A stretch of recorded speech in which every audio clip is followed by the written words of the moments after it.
This is the WJTS News. I'm Bill Potter. In tonight's news, Saturday's storm causes damage in the area.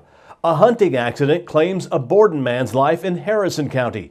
And tonight on our Monday with the Mayor, we meet the newly appointed Jasper Police leadership. In sports, Southridge captures the 2A Semi-State Football Championship, and it's on to state this Saturday.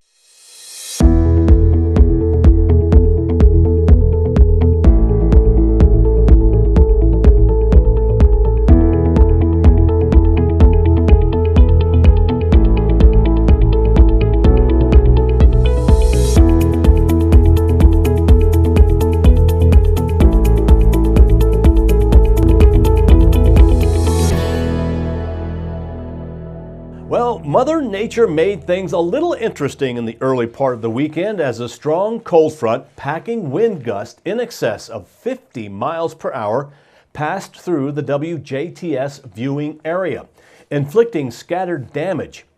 Tornadoes were reported and confirmed in parts of northern Indiana and western Kentucky to our south, but here locally it was just a matter of persistent windy conditions with, as we mentioned, gusts measured over 50 miles per hour. In Spencer County, damage was mostly confined to the Rockport area as a pair of storage barns behind South Spencer High School were damaged, as well as shingles peeled off roofs from some nearby homes. Stephanie Milton with the Spencer County Emergency Management Agency says in the Rockport area, a barn collapsed on top of a vehicle along County Road 200 and that a semi was blown over on U.S. Highway 231 in front of the AEP power plant in Rockport. Also, there were numerous reports of downed trees and power lines causing brief outages in and around the Rockport area. In Pike County, straight-line winds were blamed for knocking down poles and power lines in the Petersburg area. In DuBois County, an equipment building on a farm in the Portersville area saw its roof blown off during a windstorm.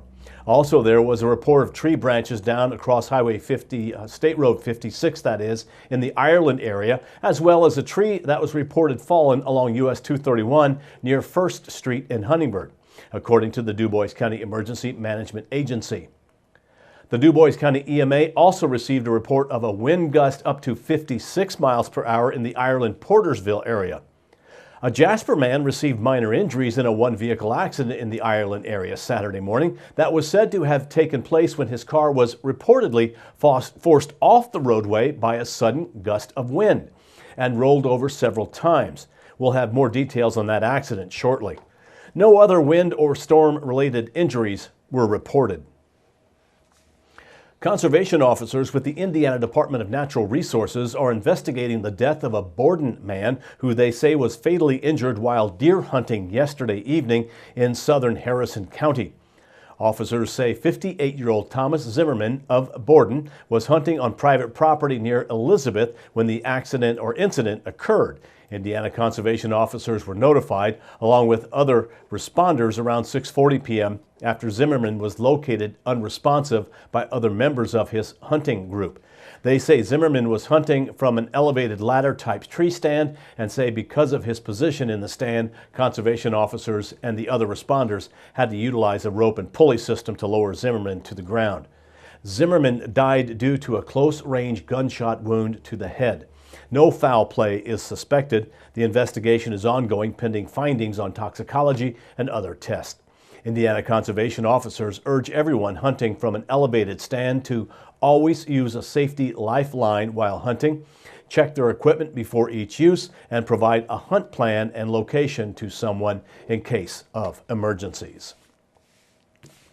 A Lagodi man was placed under arrest on a number of charges after he was involved in a domestic dispute at a Jasper residence over the weekend. Jasper police say around 6 o'clock Saturday night, officers were dispatched to a residence located along 15th Street where a physical altercation between a man and woman was said to have taken place. After conducting an investigation, police determined that 32-year-old William Burris Jr. of Lagodi had battered and strangled a female as well as her 4-year-old son. Police say Burris also damaged property within the residence.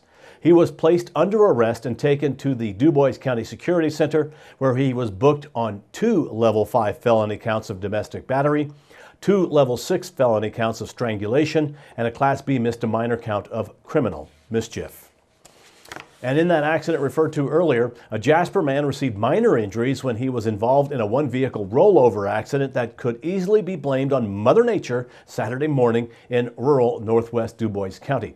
The DuBois County Sheriff's Department says just after 8 a.m., or just before 8 a.m. that is, Saturday, 55-year-old James Mickle of Jasper was traveling west on State Road 56 in Boone Township when he told deputies that a sudden gust of wind caused him to lose control of his passenger car, allowing it to travel off the intersection of State Road 56 and County Road 800 West. Deputies say Mickle's car struck a ditch line in which the impact caused his vehicle to roll over multiple times before coming to a final rest, upright facing south. Mickle was taken by ambulance to Memorial Hospital in Jasper for pain to his head and shoulder area. No charges were filed. Deputies were assisted at the scene by first responders with the Ireland Volunteer Fire Department and Memorial Hospital Emergency Medical Services.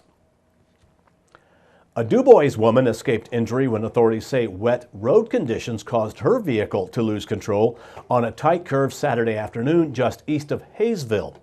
Deputies with the DuBois County Sheriff's Department report just after 2 p.m. Saturday, 63-year-old Marilyn Berger of DuBois was traveling east along State Road 56 when they say she lost control of her passenger car on the wet, slick pavement at the Sindlewick curve about 3,200 feet east of County Road 175 East. Deputies say Berger overcorrected her steering, causing her car to travel off the south side of State Road 56, striking a ditch embankment before coming to a final rest. Berger was not injured in the accident and no charges were filed, but her car did sustain between $5,000 to $10,000 in damage. DuBois County Sheriff's deputies were assisted at the scene by first responders with the Hayesville Volunteer Fire Department and Memorial Hospital and Emergency Medical Services. Now stay tuned. Monday with the Mayor is switched up tonight, but just a bit, with the Jasper Police Chief, Assistant Chief, and Sergeant joining us in place of Mayor Seitz. Weather, sports, and Inform are still to come on WJTS News.